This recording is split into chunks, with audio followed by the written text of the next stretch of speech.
Gongo la Mboto hoye! Gongo la Mboto hoye!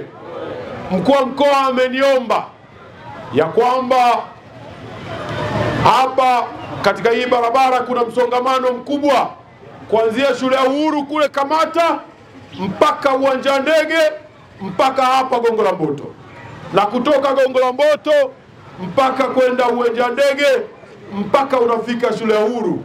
Ameniomba kwa wakati huu ambapo wataalamu wanathibitisha kwamba barabara imekwisha kukamilika na inaweza kutumika, yeye ameomba kwa niaba ya watu wa Dar es Salaam ya kwamba tuwape ruhusa muweze kuitumia barabara hii ili kupunguza misongamano na mafoleni, ili watu wanaokwenda katika biashara wawahi kwenye biashara, watu wanaokwenda kwenye huduma za afya Muhimbili na kwingineko Amana waweze kwenda, na watu wanaokwenda kuwasalimia ndugu na jamaa zao waweze kwenda.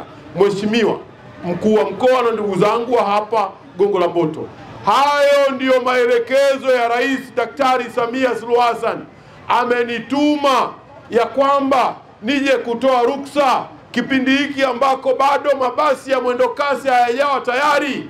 Mkoa ujipangie utaratibu magari mengine ya Watanzania yaweze kutumia barabara hii pasi na shaka yoyote.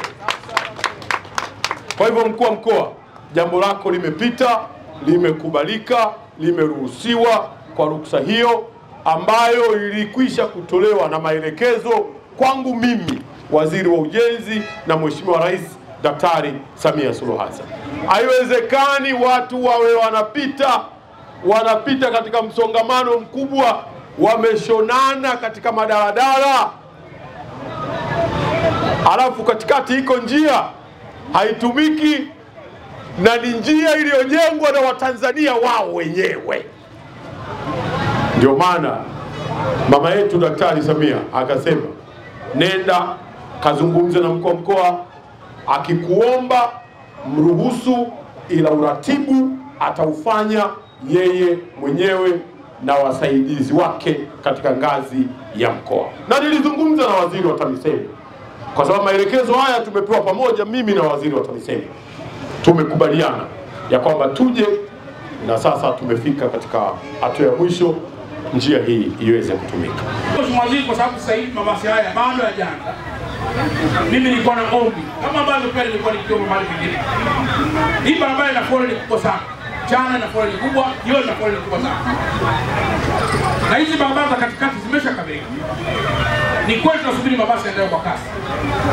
Kama utaridhia, ni kuombe Mheshimiwa Waziri, tufungue hizi barabara pia za katikati, ili yale magari madogo kwa ajili ya asubuhi na jioni wanaotoka mjini kuja huko Gongo la Mboto wazitumie hizi barabara tunaposubiri mabasi yaendayo kwa kasi. Wakitumia hizi barabara tunaposubiri mabasi, nafahamu wana Dar es Salaam na Watanzania hao kwa ujumla sio wabishi. Mabasi yakifika, gari litatoka, basi itaendelea na kazi yake, ila yao ni yale magari madogo ambayo yanabeba abiria wa kawaida kwa ajili ya kuwakimbiza mjini na kutoka mjini kuwaleta huko. Naamini kabisa kwamba basi yakifika, mimi mwenyewe nitakuja tena kuzungumza na Watanzania hawa kwamba mabasi yamefika, sasa usipite tena kwa hizo barabara, tuyaachie mabasi yaendelee kwa kasi yaweze kupita. Mimi ni mfanya biashara kwa Gongo la Mboto. Ndio. Niko hapa tangu 2006. Ndio. Ila tarehe 29 tulipata changamoto.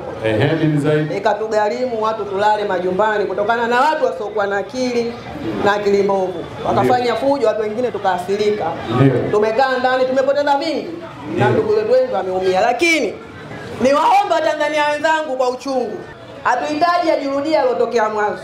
Tuna watoto wanatutegemea, tuna familia zinatutegemea. Sihitaji kulala ndani kwa ajili ya watu wajinga wanapinga serikali yetu. Inaniuma sana kwa jinsi watu wanavyoongea, lakini sitaki kusema.